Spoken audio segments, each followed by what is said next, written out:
અને રાણા પ્રતાપના ત્યાં બીજો રાણા પ્રતાપ પેદા ના થયો? ગાંધીજીના ત્યાં કોણ? ત્યાં ખબર જ નથી કે એમના કેટલા છોકરાઓ ક્યાં રહે છે, શું કરે છે. બિલકુલ નોર્મલ સામાન્ય માણસ થઈ ગયા. એટલે આ એક માન્યતા કે ભાઈ દૈવી. અને મારે તો એવું માનવું છે કે મોટા ભાગે અત્યંત ધર્મચુસ્ત માણસો હોય છે ને, એમના ત્યાં વંઠી ગયેલા છોકરા જન્મતા હોય છે. રિસર્ચ કરજો. એનું એક કારણ હોય છે. એનું કારણ એવું હોય છે કે બચપણથી જ એમના ઉપર એ ત્રાસ કરતા હોય. આમ કર, નાવું પડશે, સંડાસ જઈને આવ્યો, નહીં લે, હાથ ધોઈ નાખ, આમ ના થાય, આમ ના થાય, આમ ના થાય. અને છોકરાના અંદર એક વિદ્રોહ વૃત્તિ જાગતી હોય છે. એના મનમાં એક જ ઈચ્છા હોય છે કે આ બધામાંથી હું ક્યારે છૂટું, ક્યારે છૂટું. ને જ્યાં એની પોતાના પગ ઉપર એ તૈયાર થયો વિદ્રોહ કરી દેતો હોય છે. પછી તમારા ઘરમાં ડુંગળી ન ખવાતી હોય તો એ લારી ઉપર જઈને ડુંગળી ખાવાની, અને પછી ડુંગળી જ નહીં ખાવાનો, પછી બધું ખાવાનું. તમારા ઘરમાં જેમ તમારો જય જયકાર કરો, પણ તમારા અતિશય નિયંત્રણના કારણે આ છોકરું બગડ્યું છે. એનો અર્થ એવો નથી કે તમે તમારા બાળક ઉપર કોઈ નિયંત્રણ ના રાખો. એનો અર્થ એ છે કે તમારા બાળક ઉપર જુલમ ન કરો, નિયંત્રણનું જુલમ ન કરો, નહીં તો એ વિદ્રોહ કરી થશે. એને પ્રેમથી કેળવો, એ પોતે જ એની મેરેજ સ્વીકાર કરે એવી રીતે એનું ઘડતર કરો, નહીં તો તમારું કઠોર નિયંત્રણ એમાં રિએક્શન ઉભું કરશે. અને રિએક્શન ઉભું થતું હોય છે. એટલે કબીર થયા, અને કબીરે લોકોને કહ્યું એકેશ્વર, એક બ્રહ્મ, એક બ્રહ્મ, એક બ્રહ્મ.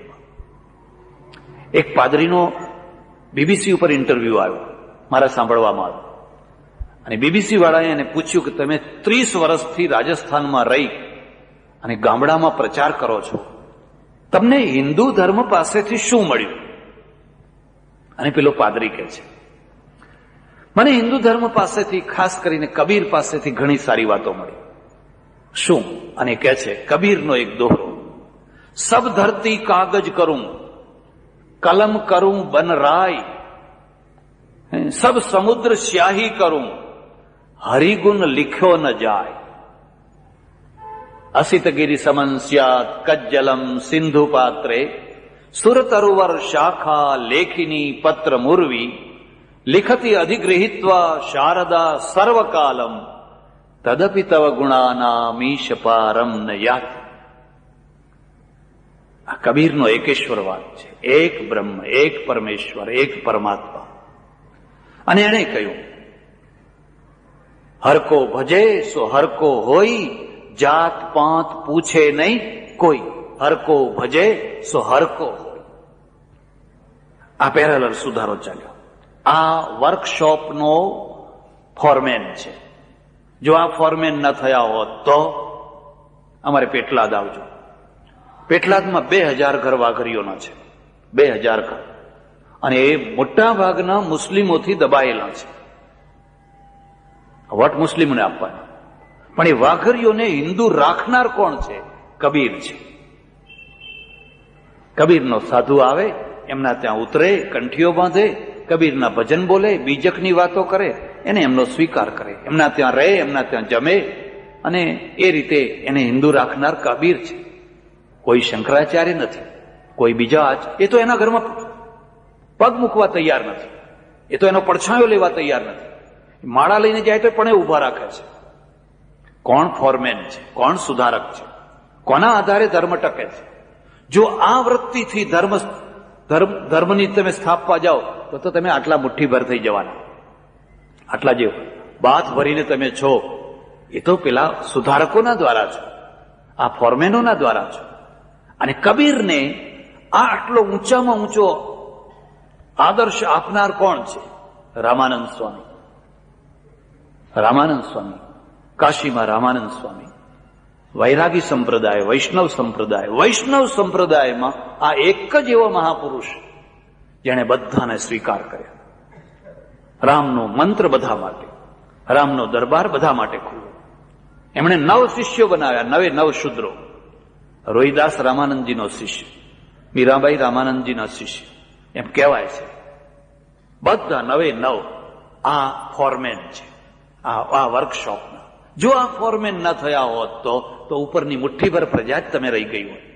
આ લોકોએ કહ્યું આવો, મારા દરવાજા બધા માટે ખુલ્લા છે, જે ધર્મનું રક્ષણ કરતો હતો લોકો એની નિંદા કરતા હતા.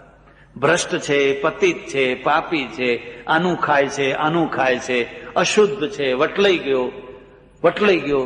અને વટલાઈ જનારો જે હતો એ ખરેખર ધર્મની રક્ષા કરતો હતો, અને જે વટલાઈ જનારા નતા એ ધર્મનો નાશ કરી રહ્યા હતા. મારી વાતને જરા ઊંડાણથી સમજજો.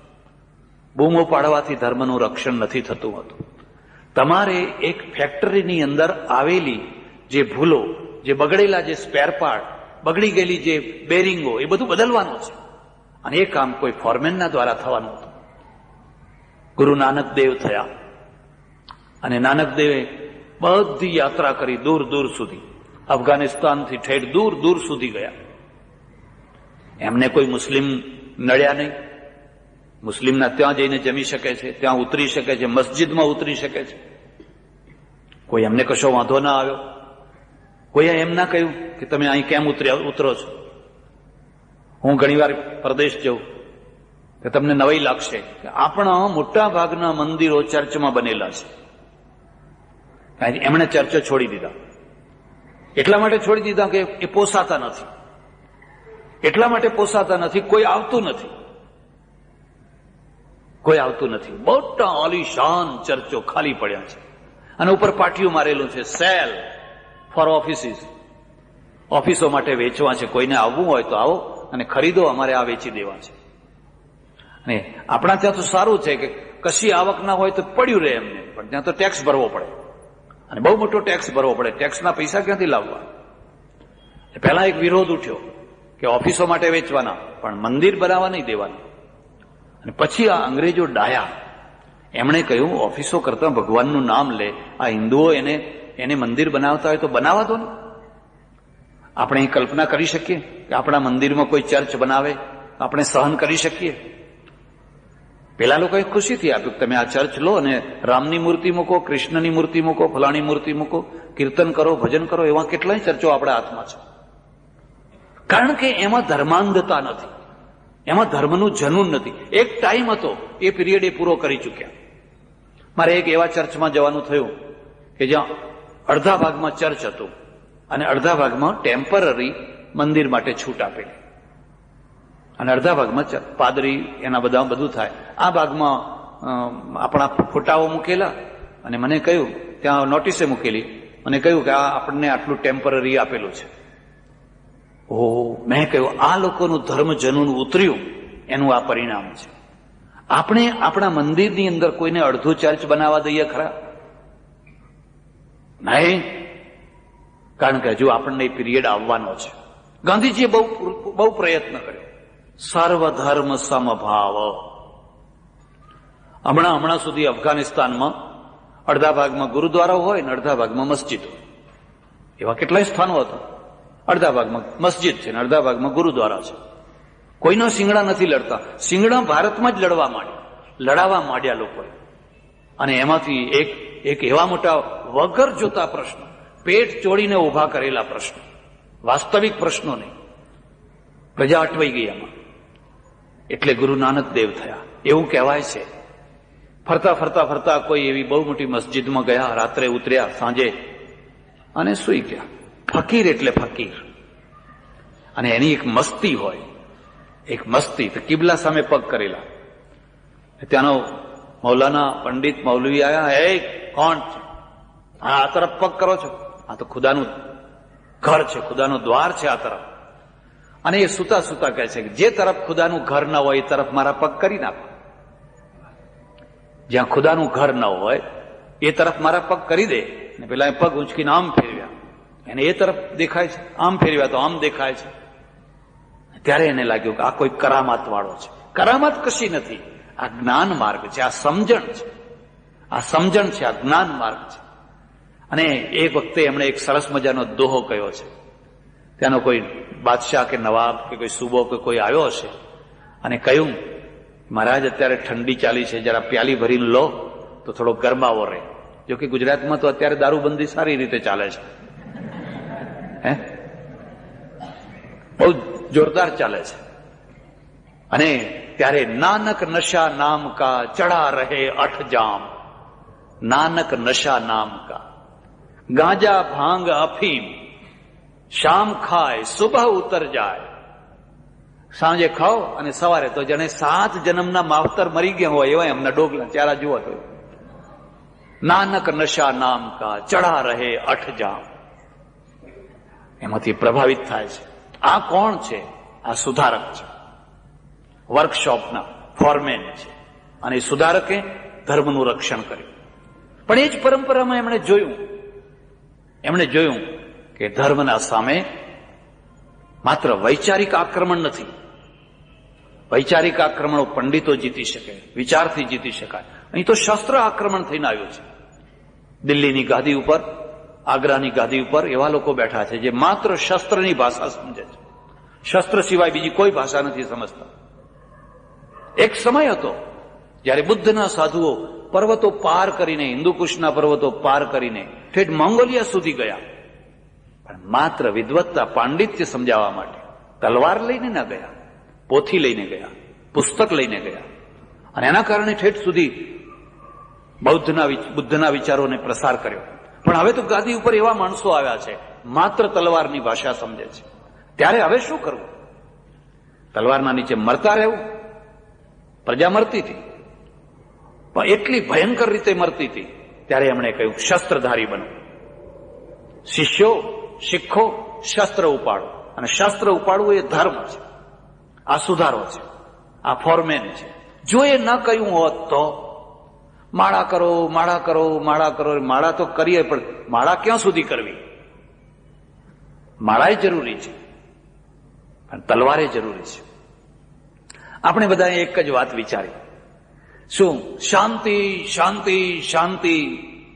કેવી રીતે? કબૂતર ઉડાડો, કબૂતર ઉડાડો, કબૂતર ઉડાડો. ભાઈ કબૂતર તો ઉડાડ્યા, પણ ઉપર બાજ ફરે છે. જોયો તમે? ઉપર બાજ ફરે છે. એ તો કબૂતરને પકડી લેશે બટ દઈને. તો બીજું ઉડાડો, ત્રીજું ઉડાડો. ત્યારે એમ સમજવાનું કે આ જડતા છે, આ થિયરિકલ જડતા છે. હવે કોઈ ફોરમેનની જરૂર છે. જો ફોરમેન નહીં મળે, જો વર્કશોપમાં સ્પેર પાર્ટ બદલવામાં નહીં આવે, તો આ કબૂતરો ઉડાડવાથી શાંતિ નહીં મળે. શાંતિ ક્યારે મળશે? સવાયા બાજ પેદા કરો. પેલો ઉપર જે બાજ ફરે છે ને એના કરતા 1.5 બાજ પેદા કરો. એટલે પેલા આપોઆપ એના માળામાં જતા રહે છે. ના, ભીખ માગવાથી સંધિ નથી થતી હોતી. ઇઝરાયલ ક્યાં ભીખ માગે છે? પૈસા આપ, સંધિ કરો, સંધિ કરો, સંધિ કરો. આપણે ઉતાવળા થયા છે. શરત એટલી છે કે તમે 1.5 બાજ પેદા કરી શકો છો. અને એ કામ ગુરુ ગોવિંદસિંહજીએ કર્યું. એણે કહ્યું મારે તો માણસને મર્દ બનાવવો છે. આ નમાલી પ્રજા, આ બીકણ પ્રજા, કાયર પ્રજા, આ દબ્બુ પ્રજા માર ખાઈ એતી માર પડી. એમણે એક જગ્યાએ લખ્યું છે, એટલી માર પડી, એટલી માર પડી. આટલી માર પછી પણ આ પ્રજા જાગી નહીં. બસ એક જાગૃતિ. અને જાગૃતિમાંથી પ્રજાને કહ્યું એક ઘોડો રાખો, એક શસ્ત્ર રાખો. તમે સોલ્જર બનો, તમે સૈનિકો બનો. અત્યારે મારા દેશને, મારા ધર્મને સોલ્જરની જરૂર છે, સૈનિકની જરૂર છે. આપણા ત્યાં સંદેશો હતો, પણ એ સંદેશો દબાઈ ગયો. રામ અને લક્ષ્મણ 14 વર્ષ વનમાં ફર્યા. સીતાજીને લઈને એકલો પુરુષ ગમે ત્યાં ફરી શકે, રૂપાળી સ્ત્રીને લઈને ના ફરી શકે. રાક્ષસોના વચ્ચે ફર્યા. કોઈની તાકાત નહીં સીતાજીના ઉપર આંખ ઉપાડી શકે. કારણ જાણો છો? રામના ખભા ઉપર ધનુષ બાણ પડેલું છે, લક્ષ્મણના ખભા ઉપર ધનુષ બાણ પડેલું છે. જો એ ધનુષ બાણ ન હોત તો સીતાજીને લઈને ફરી ન શક્યા હોત. આપણે શસ્ત્રધારી હતા, બધા શસ્ત્રધારી હતા, પણ પછી એ છોડી દીધું, બધે છોડી દીધું. અહિંસા, અહિંસા, અહિંસા, અહિંસા. અહિંસા સાચી, અહિંસાનો કોઈ વિરોધ નથી, પણ એ અહિંસા કેવી હોવી જોઈએ? હિંસકોને ફાયદો પહોંચાડે એવી ન હોવી જોઈએ. તમારી અહિંસાનો લાભ હિંસકોને મળ્યા કરતો હોય તો તમારી અહિંસા તો પછી મરવા માટે જ છે. તમારી એવી અહિંસા કે હિંસકો ડરી જાય, એમને ફફડાટ ઉઠે. એ ક્યારે થઈ શકે? શસ્ત્ર સાથે અહિંસા, શસ્ત્ર વિનાની. રામ અહિંસક છે, કૃષ્ણ અહિંસક છે, પણ શસ્ત્ર સાથે. ગુરુ ગોવિંદસિંહ અહિંસક છે, પણ શસ્ત્ર સાથે. મારા હાથમાં શસ્ત્ર છે, હું ક્યારે ચલાવીશ? જ્યારે લિમિટ આવી જશે ત્યારે. જ્યારે કોઈ હિંસક એની મર્યાદા છોડી દેશે ત્યારે, કોઈ દ્રૌપદીના ચીર ખેંચાતા હોય પછી હું શસ્ત્ર ઉપાડ્યા વિના રહું તો નમાલો કેવો પછી? આપણે આ વાતને ન સમજી શક્યા. આપણે એવું સમજ્યા કે અહિંસાનો અર્થ છે શસ્ત્રો છોડી દો, બસ શસ્ત્ર વિનાના થઈ જાઓ. આ તો બહુ સારી વાત છે. તમે કોઈ જગ્યાએ મને બતાવો કે જંગલમાં કોનું રાજ્ય છે, આકાશમાં કોનું રાજ્ય છે, દરિયામાં કોનું રાજ્ય છે? કોઈ જંગલમાં સસલાનું રાજ્ય તમે જોયું? હરણાનું રાજ્ય જોયું? મારી પાસે વાઇલ્ડ લાઈફની કેસેટો છે અને વાઇલ્ડ લાઈફની કેસેટોમાં જોઉં છું, ઓહો 2,000 પ્રાણીઓ, 3,000 પ્રાણીઓ, હરણા ફલાણા ફલાણા, 2 દીપડા પાછળ પડે છે અને 3,000 દોડે છે. માત્ર 2 જ દીપડા અને આ 3,000, એક લાત મારે તો દીપડો મરી જાય, પણ દોડે છે 2,000 3,000, તબડક તબડક તબડક તબડક. અને પેલા 2 દીપડા એમાંથી એક ચોઈસ કરેલું પ્રાણી પકડીને પછાડીને મારીને ખાઈ જાય છે અને પેલા દૂર ઉભો ઉભો જુએ છે. ફરી 2 દિવસે પાછી ભૂખ લાગે એટલે વળી પાછો એમાંથી એક ઉપાડવાનો. આ 3,000 રાજ્ય નહીં કરી શકે. આ રાજ 2 દીપડા કરશે. અને જો 2 દીપડા રાજ 2 દીપડાને જો રાજ્ય કરવાના દેવું હોય તો તમારે સિંહ થવાનું. જો તમે હરણા થયા, જો તમે સસલા થયા, જો તમે નખ વિનાના દાંત વિનાના પ્રાણીઓ થયા, વગર મોતે મરવાના છે.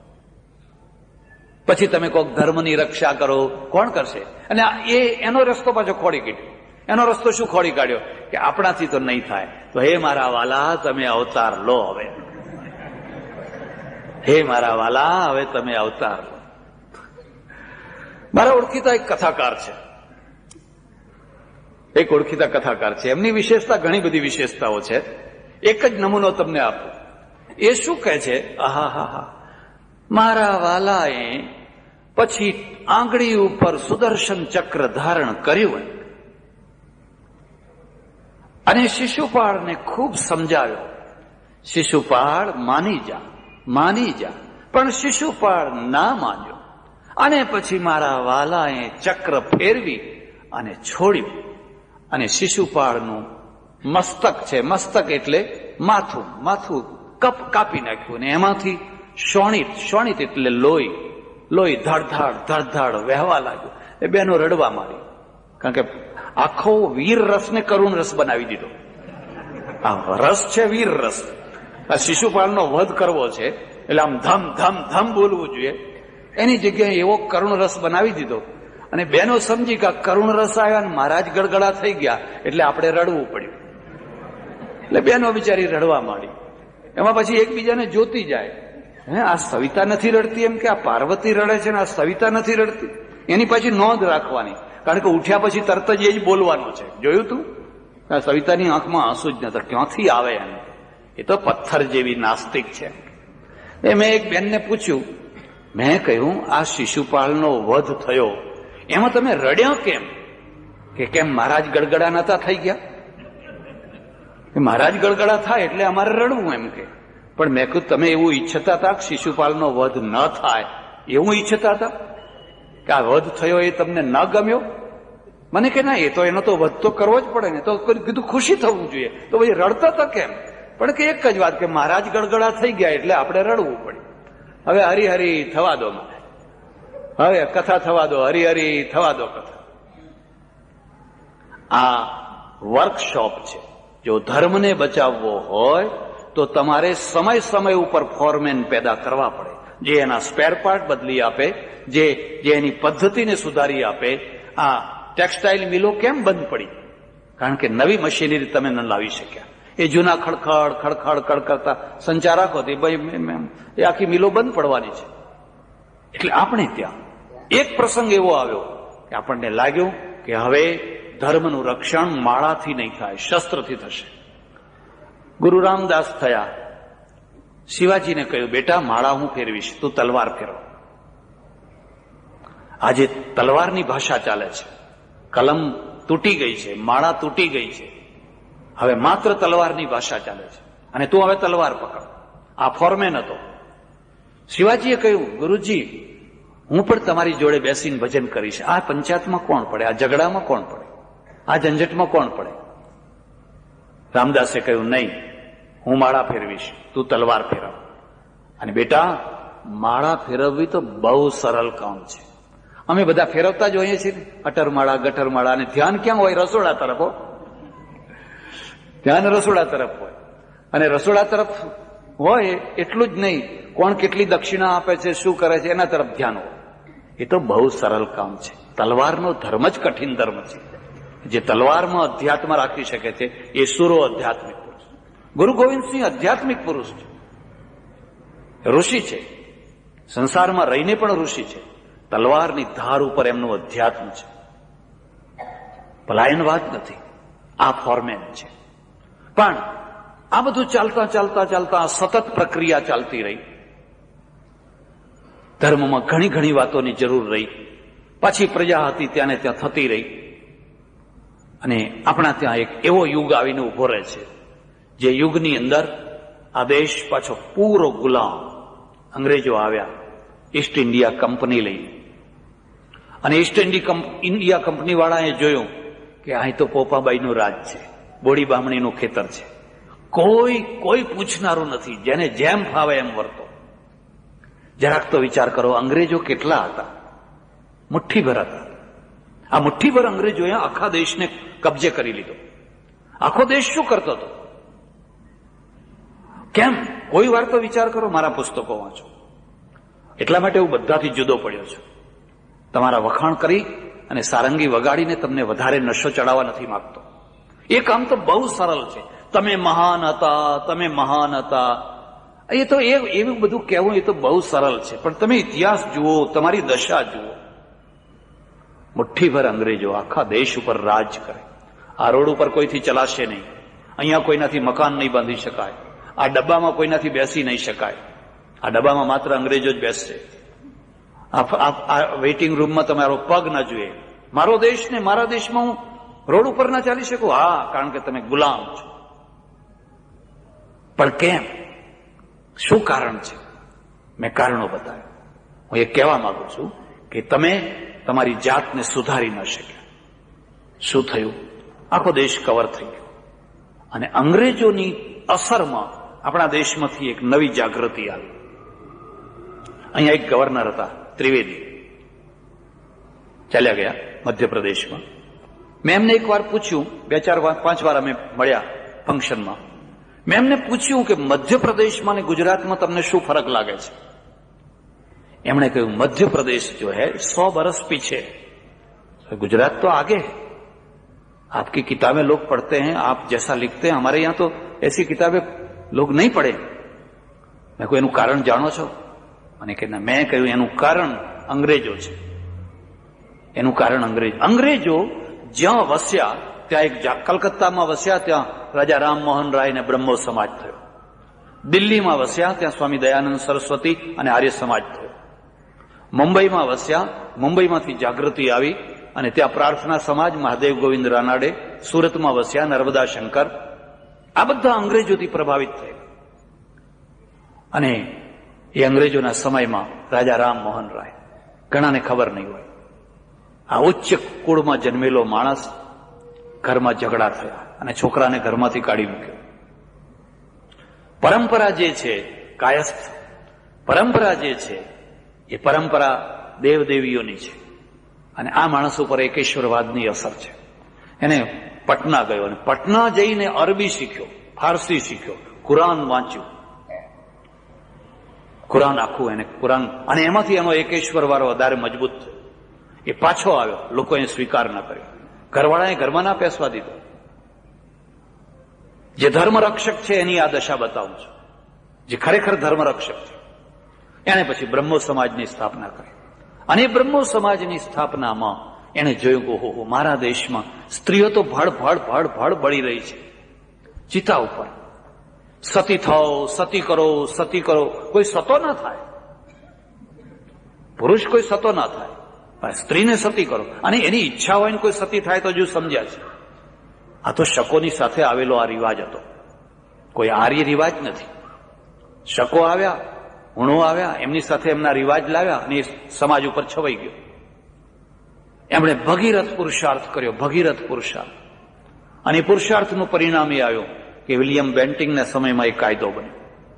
પ્રશ્ન એ છે કે આવો કાયદો કોઈ ધર્મગુરુએ કેમ ના બનાવડાવ્યો.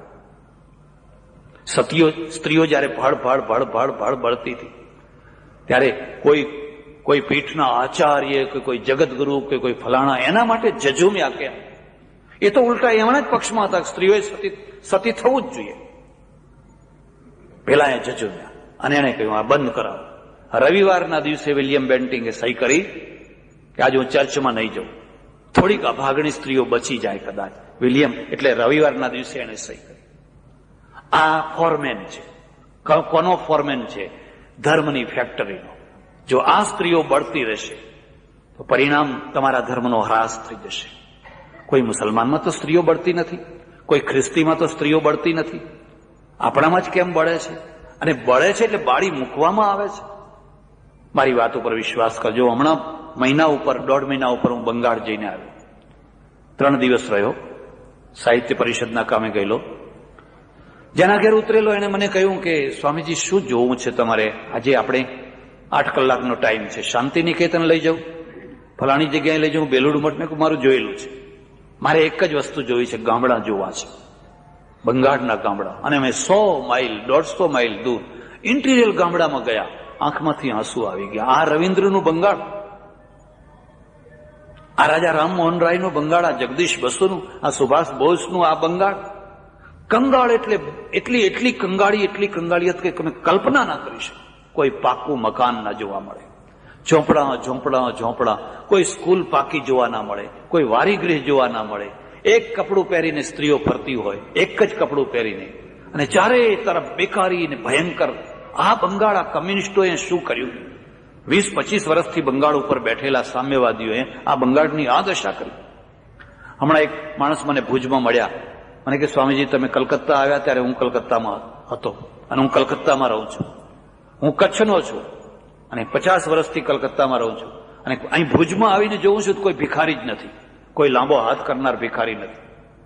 લોકો આજે સમૃદ્ધ થયા, સુખી થયા. અને અમારે ત્યાં તો જો જરાક કંઈ વેચવા તો ટોળા તૂટી પડે છે. એટલી ભિક્ષાવૃત્તિ ઊભી થઈ છે. કેમ પ્રજાને ઊંચી કેમ ના લાવી શકાય? અને આ આખું ખદબદતા માણસોનું શું કારણ છે? એટલે આપણા ત્યાં એક એવો યુગ આવ્યો. એ યુગની અંદર ફરી પાછો સમાજ આવ્યો. સ્ત્રીઓને સતી નથી કરવાની, તો વિધવા રાખ. આ બીજું, વિધવા તો ક્યાં સુધી? આખી જિંદગી. અને વૈધવ્ય, કાશીનો બંગાળી ટોલા કે બંગાળની સ્ત્રીઓ, એ વૈધવ્ય, એ માથું મુડાવેલી સ્ત્રીઓ, કેમ? ક્યાં સુધી? એની જાગૃતિ કોઈ બીજો ફોરમેન આવીને કરશે. પણ આ સ્થિતિ, અને એમાંથી સમાજ એનો લાભ વિધર્મીઓ ઉઠાવે, બીજા ધર્મવાળા એનો લાભ ઉઠાવે. હમણાં લંડનથી એક ભાઈ આવ્યા. મને કે લંડનમાં પાકિસ્તાનીઓ રહે છે, આપણે રહીએ છીએ. પહેલા આપણી સ્ત્રીઓ 3% એમના ત્યાં જતી, હવે 10% થઈ ગઈ છે. કોઈ ફોરમેન છે આ પદ્ધતિને સુધારનારો? પહેલા એમ કે 3%, સરેરાશ 3% સ્ત્રીઓ ફેક્ટરીમાં, સ્કૂલમાં સાથે ભણે એટલે પેલા ધર્મોમાં ચાલી જાય. હવે 3%માંથી 10% થઈ છે અને આવનારા વર્ષોમાં એ 25% થશે. અમે સપ્તાહો કરશું, જય જયકાર કરશું. આનું સોલ્યુશન કોઈ નથી. કેમ સોલ્યુશન નથી? કે પછી આ થવા દેવું છે? સોલ્યુશન છે. મેં એમને પૂછ્યું, મેં કહ્યું તમારો દીકરો કોઈ બીજા ધર્મની ઊંચામાં ઊંચી ખાનદાન ઘરની કોઈ કન્યા લઈ આવે તો તમે સહન કરશો? મને કે ઘરમાં ના પેસવા દો. બસ મેં કહું આ જ તમારી કમજોરી છે, આ જ તમારી કમજોરી છે. અને આ કમજોરી દૂર કરશે તો જ તમારા ધર્મનું ટકી જશે. ગાયત્રીના પાઠ કરવાથી નહીં ટકે. આ દુર્બળતા દૂર કરશે. તમારા પૂર્વજો હતા. ભીમ છે એ હિડમ્બાને લઈ આવ્યો કે નહીં? અને હિડમ્બા કોણ છે? આદિવાસી છે ને, લઈ આવ્યો. હવે તમારો છોકરો હિડમ્બા લઈ આવે તો ભીમના વખાણ કરે કે હા અમારો ભીમ બધોય ખરું, પણ તમારો ભીમ જો હિડમ્બાને લઈ આવે તો ઘરમાં ના પેસવા દે. આપણે એક એવો સમાજ બનાવીને બેઠા કે પટેલની દીકરીને સ્વીકાર નથી કરતો. અમારે ચડોતરમાં બધા ગામ છે, ગોળ છે. એમાં આ ઊંચો ગોળ, આ નીચો ગોળ, આ નીચો ગોળ, આ એથી નીચો ગોળ. અને ઊંચા ગોળમાં પાછું ઊંચું ગામ. ગોળ એક પણ ઊંચું ગામ. અને ઊંચા ગામમાં પાછા ઊંચી ખડકી. આ ગામ ઊંચું, પણ એમાંય આ ખડકી ઊંચી, અને ઊંચી ખડકીમાં પાછા ઊંચા ઘર હોય. એ બીજાની કન્યા સ્વીકાર કરવા તૈયાર ના થાય તો હરાશ થાવ, તમારો ક્ષય થવાનો. ટીબી લાગુ પડ્યો છે. હવે એને દૂર કોણ કરશે? આપણે જરા ઉલટાવીને જુઓ. અકબરે બધી કન્યાઓ સ્વીકાર કરી. અકબર તો દિલ્હીનો બાદશાહ હતો. જોધપુર, બિકાનેર, જયપુર, ફલાણા ફલાણા, એ તો નાના રજવાડા હતા. અકબરને કઈ કન્યાઓ નથી મળતી એવું નહીં કે એને કન્યાઓ નથી મળતી. એટલો મોટો બાદશાહ નાના નાના રજવાડાની કન્યાઓ સ્વીકાર કરે, પણ આ રજવાડા એની કન્યા કેમ સ્વીકાર નથી કરતા? કે ના, અમે કન્યાઓ આપી. આજે પણ રાજસ્થાનમાં એક જાતિમાં એવો રિવાજ છે કે મોટી દીકરી મુસલમાનને પરણાવી દેવાની, નાની દીકરીઓ હિન્દુમાં, અને મોટી દીકરી હજુ પણ મુસલમાનને પરણાવી દેવાની. ત્યાંથી દીકરી લેવાની નહીં, આપી દેવાની ખરી, અને આપી દીધા એટલે સંબંધ કાપી નાખવાનો. અને નવાઈ તો એ છે કે વાણિયાની દીકરીને જો વાણિયો ભગાડી જાય તો બધા વાણિયા ભેગા થઈને માથું ફોડી નાખે. બ્રાહ્મણની દીકરીને બ્રાહ્મણ ભગાડી જાય તો બધા બ્રાહ્મણો થઈને માથું ફોડી નાખે. પણ બીજો વિધર્મી જો ભગાડી જાય, બોલશો નહીં, ચૂપ થઈ જાવ, જવા દો, વાત જ જવા દો, કે વાત જ જવા દો, હવે માથું ફોડો ને. તમારે એક ફોરમેનની જરૂર છે. એવા ફોરમેનની જરૂર છે જે તમને રોટી અને બેટી વ્યવહારની મુક્તતા, ઉદારતા આપે. તમે કોઈથી વટલાતા નથી, તમે કોઈથી અભડાતા નથી, પચાવી શકો. પણ એ પાચન શક્તિ નહીં હોય તો તમારા ક્ષયને કોઈ ઉપરથી ભગવાન આવશે તો રોકી નહીં શકાય. આ ક્ષય રોગને કોઈ હિસાબે નહીં રોકી શકાય. 3%માંથી 10% થયા છે, અને ભારતમાં 2-3% તો છે જ. સામેથી તમે કંઈ નથી કરી શકતા.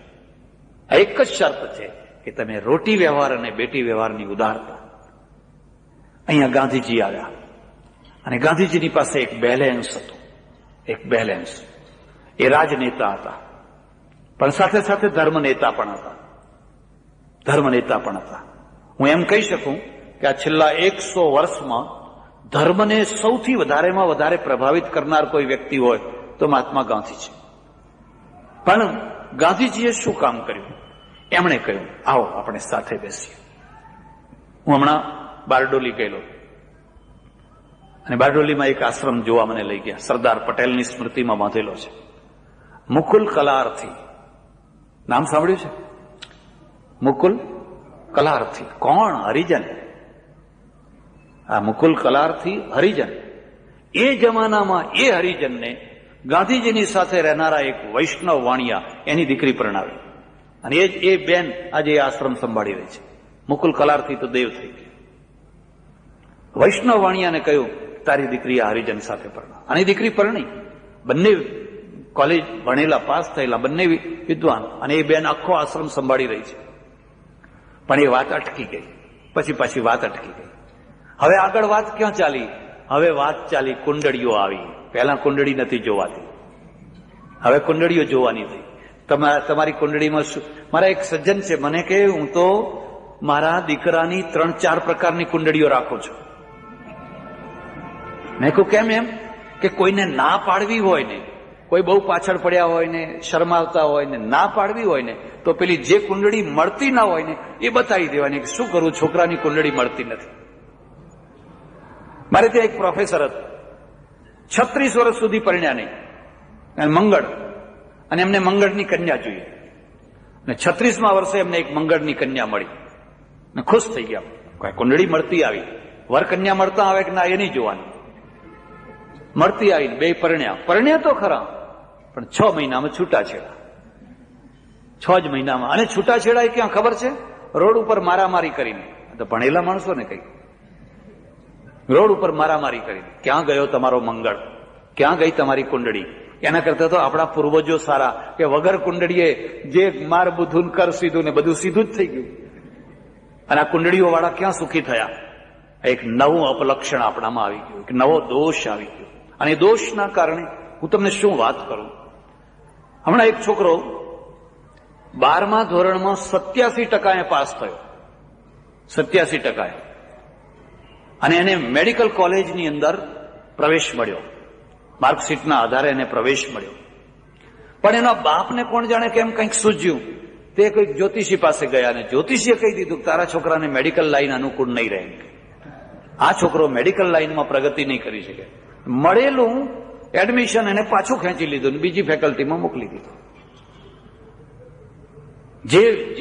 જે ડોક્ટર થવા માટે મેડિકલમાં પ્રવેશ મેળવવા માટે 5-5, 10-10 લાખ રૂપિયા આપવા પડે છે, ત્યાં એને ગુણાંકના આધારે મળેલું એક જ્યોતિષીએ આખી એની જિંદગી બગાડી નાખી, આખી જિંદગી બગાડી નાખી. આ આપણા ત્યાં નવો રોગ આવ્યો છે, નવું તંત્ર શરૂ થયું છે. ત્યારે ગાંધીજી છે, એ ગાંધીજીએ આખા ધર્મને સ્મૂથ, એવું તમને એટલી વાત પણ કહીશ, ગાંધીજીમાં બહુ સ્મૂથતા છે. અંગ્રેજો સાથે લડે છે પણ અંગ્રેજોને ગાળો નથી દેતા. કોઈ અંગ્રેજ આજે પણ એમના સત્યના પ્રયોગો વાંચે અને અંગ્રેજ પણ એના ઉપર એટલો જ ખુશ થાય, અને છતાંય અંગ્રેજોની સામે લડવાનું એટલે લડવાનું. એ મજૂરોની હડતાલ પડાવે છે પણ કસ્તુરભાઈ સારાભાઈ સાથે દુશ્મનાવટ નથી કરતા. એક મિલ માલિક છે અને મજૂરોની હડતાલ પડાવે છે પણ કસ્તુરભાઈ સારાભાઈ સાથે સારા સંબંધ છે. ગાંધીજી પાસેથી આ શીખવા જેવી ગજબની વસ્તુ છે, સ્મૂથતા છે.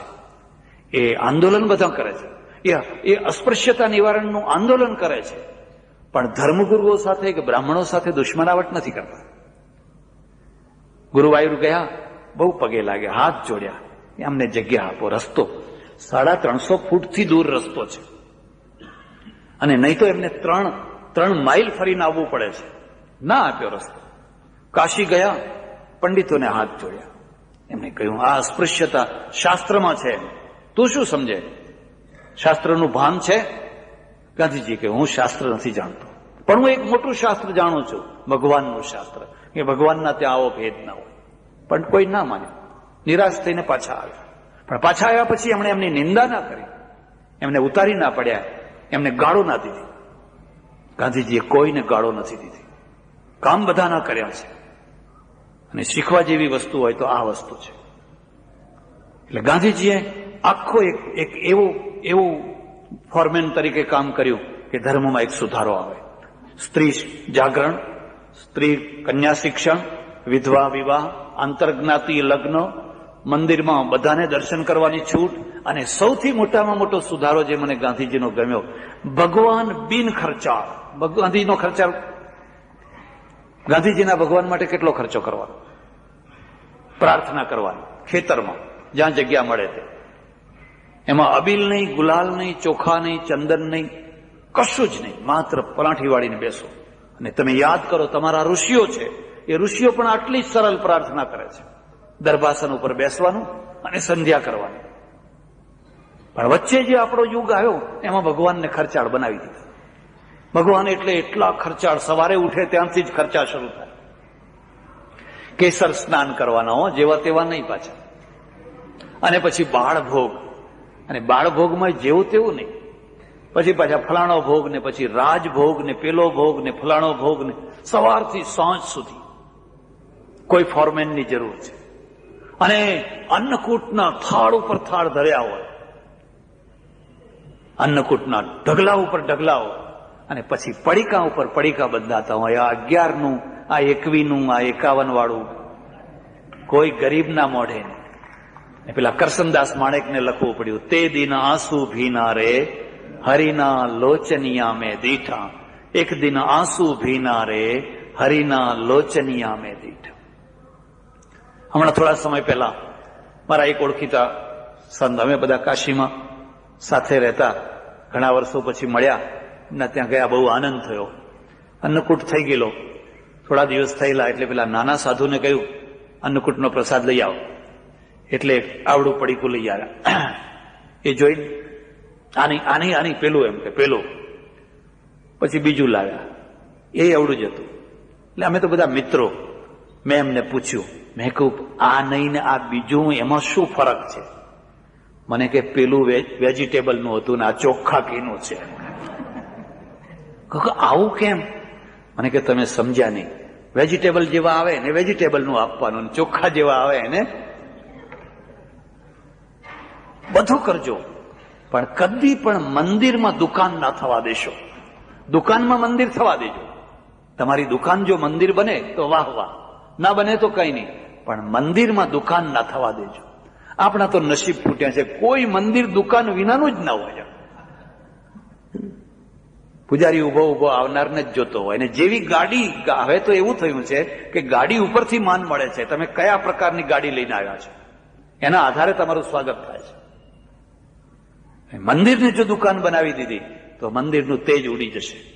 તમે મુસલમાન પાસેથી શીખી શકો છો. એ નમાજ પડવા જાય છે, કેટલો ખર્ચો થાય છે. જુમ્માની નમાજ પડે છે, ઈદની નમાજ પડે છે, 1 લાખ માણસો, કેટલો ખર્ચો થાય છે, કેટલી શિસ્ત છે, કેટલી વ્યવસ્થા છે, લાઈન સર બધા બેઠા છે. આપણે શીખવાનું છે. હું ઈચ્છું કે મારે ત્યાં આવો એક ફોરમેન થાય અને આપણને શીખવાડે કે ભાઈ શાંતિથી ઉભા રહીને પ્રાર્થના કરો, વચ્ચે દોડાદોડી ના કરો, ટોકરા બહુ ખખડાવે, હવે થોડા શાંત. આવા એક ફોરમેનની જરૂર છે. પણ અહીંયા તો એક જ વાત, મૂકો, અહીં મૂકો, અહીં મૂકો, અહીં મૂકો. ઇન્દોરમાં એક જગ્યા છે, હું 1 મહિનો પ્રવચન કર્યું તો જે મને મહારાજ હતા એ દર વર્ષે એક નવું દેરું બાંધે. મેં કહ્યું આટલું, આ મુખ્ય દેરું એક બહુ થઈ ગયું, હવે કેટલા દેરા બાંધશો તમે? મને કે તુમ સમજતે નહીં હો, જેટલા દેરા બાંધીએ એટલી પેટીઓ મુકાય, જેટલી પેટીઓ મુકાય એટલી આવક વધે. એક દેરામાં 5 પૈસા મૂકે પછી બિલા. એટલે મેં કહું આ પેટીઓ માટે મૂકો છો? મને કે હા, તभी તો ખર્ચા ચલતા હૈ, ને તો આ ખર્ચા कैसे चलेगा? ગાંધીજીએ આ સુધારો કર્યો. ઈશ્વરની પ્રાર્થના કરો, ઈશ્વર ઉપર નિષ્ઠા રાખો, પણ એને ખર્ચાળ ના બનાવો, એને મોઘો ના બનાવો. જો એને ખર્ચાળ બનાવશો, જો એને મોઘો બનાવશો તો એ પૈસાદારોનો થઈ જશે, પૈસાદારોનો આશ્રિત થઈ જશે. એક સપ્તાહમાં મારે જવાનું થયું ને મહારાજે મંદિર બાંધેલું. મહારાજ છે એ વારંવાર એક જ વાત લોકોને કયા કરે, મારા ઠાકોરજી માટે, બાળભોગ માટે કંઈ બોલો, મારા ઠાકોરજી ભૂખ્યા રહી જશે, મારા ઠાકોરજી માટે. ને મને એટલી શરમ આવે.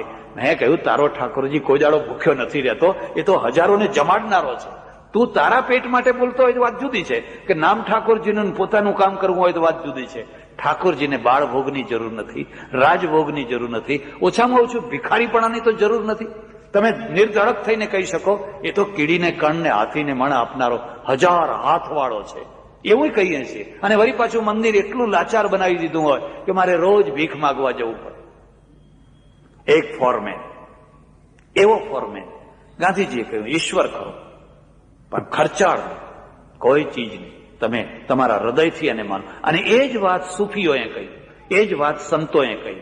આપણા ત્યાં જે સંતો થયા એ સંતોએ પણ એ જ વાત કહી. અને એ જ વાત ભગવદ્ ગીતાએ કહી. અને ભગવદ્ ગીતા તુલસીદાસજીએ પણ લખ્યું છે, બિના પ્રેમ રીઝે નહીં તુલસી નંદ કિશોર. બાકી તમે ગમે એટલું કરો ને, પણ હૃદયનો પ્રેમ હોય તો શબરીના એઠા બોરા ખાય. જો હૃદયનો પ્રેમ હોય તો વિદુરાણીના કેળાની છોતરા ખાય, ભાજી ખાય. પણ હૃદયનો પ્રેમ હોય તો કર્માબાઈનો ખીચડો ખાય. ત્યારે આજની પરિસ્થિતિમાં આપણે આજે પહોંચ્યા છીએ. આજે શું છે? આજે હિન્દુ ધર્મ ઉપર સૌથી મોટું આક્રમણ અંધશ્રદ્ધાનું છે. આટલું આક્રમણ ગાંધીજીના સમયમાં નહોતું. ગામે ગામ તાંત્રિકો, ગામે ગામ જ્યોતિષીઓ, ગામે ગામ ભુવા, ગામે ગામ ડેકલા વાગતા હોય, ગામે ગામ નડતર. કયા મંદિરોમાં ભીડ વધારે થાય છે? જ્યાં ચમત્કારો થતા હોય છે ત્યાં. નોર્મલ મંદિરમાં કોઈ જતું જ નથી. બિલકુલ નોર્મલ મંદિર બનાવો કોઈ નહીં જાય. અને એમ કહો કે અહીં છોકરા અપાય છે, અહીંથી દીકરા અપાય છે, અહીંથી ફલાણું અપાય છે. હમણાં તમારે કયા એક માતાજી હતા ને પાર્વતીમાં, ઘણા લોકોને દીકરા આપ્યા. આ ધર્મ નથી. આને રોકો, હિંમત કરીને આને રોકો. આ અંધશ્રદ્ધા છે અને અંધશ્રદ્ધા એ ધર્મનો દુશ્મન છે. જો તમારે તમારા ધર્મને રક્ષવો હોય, નાસ્તિકોથી કોઈ ડર નથી, વિધર્મીઓથી કોઈ ડર નથી. ડર તમારી જાતથી છે. જો તમે એને સતત સુધારો કરી શકશો તો તમે એને રોકી શકશો, તો તમે એનો ઉદ્ધાર કરી શકશો. પણ જો તમે એનો સુધારો નહીં કરો અને જેવું છે જેમ છે એવું ને એવું ચાલવા દેશો તો કોઈ એને બચાવી નહીં શકે. એટલે સજ્જનો, મારે આપને એક જ વાત કહેવાની છે. ધર્મનું રક્ષણ કરવું હોય તો સતત ધર્મને એક ફોરમેનની જરૂર છે. તો એક એવી મશીનરીની જરૂર છે કે જે સતત એમાં વર્કશોપની જરૂર છે કે જે એમાં સુધારો કર્યા કરે. થોડીક વાત બીજી કહી દઈશ. સંસ્કૃતિનું રક્ષણ કેવી રીતે કરશો? સંસ્કૃતિને વહેવા દો. સંસ્કૃતિ કદી સનાતન નથી હોતી. સંસ્કૃતિનો નાશ એને અવરોધવાથી થતો હોય છે. જો એને અવરોધ કરશો તો સંસ્કૃતિ નષ્ટ થઈ જશે. માનો કે એક જગ્યાએ મારે જવાનું થયું, પ્રવચન થવાનું, એક મહારાજ આવેલા, મને કે મેરે 2 મિનિટ બોલના હૈ. મેં કહ્યું કે 2 મિનિટ એમને બોલવા આપો. 2 મિનિટની જગ્યાએ 5 મિનિટ તો એમને ધૂન જ કરાવી, અને એ ધૂનમાં 5 વાર તો જય બોલાવી, અને જેટલી વાર જય બોલાવે એટલી વાર કે ખાકે નહીં આયો ક્યાં, ખાધું નથી શું, હજુ જય બોલો, હજુ જય બોલો. બરાબર. પછી એમનું પહેલું વાક્ય નીકળ્યું, जिसके मत्थे में चोटी नहीं है वो हिंदू है ही नहीं, हम उसको हिंदू मानते ही नहीं. હવે આમાંથી કેટલા હિન્દુ સાબિત થઈ શકે? જો આ સિદ્ધાંત લાગુ કરવામાં આવે તો કેટલા લોકોને તમે હિન્દુ રાખી શકશો? વગર ચોટીએ પણ તમે હિન્દુ છો. છો કે નહીં? હિન્દુ રહેવા માટે હવે ચોટીની જરૂર ખરી? પાટલુન પહેરીને પણ તમે હિન્દુ છો. હવે હું તમને એમ કહું પાટલુન કાઢી નાખો અને ધોતિયું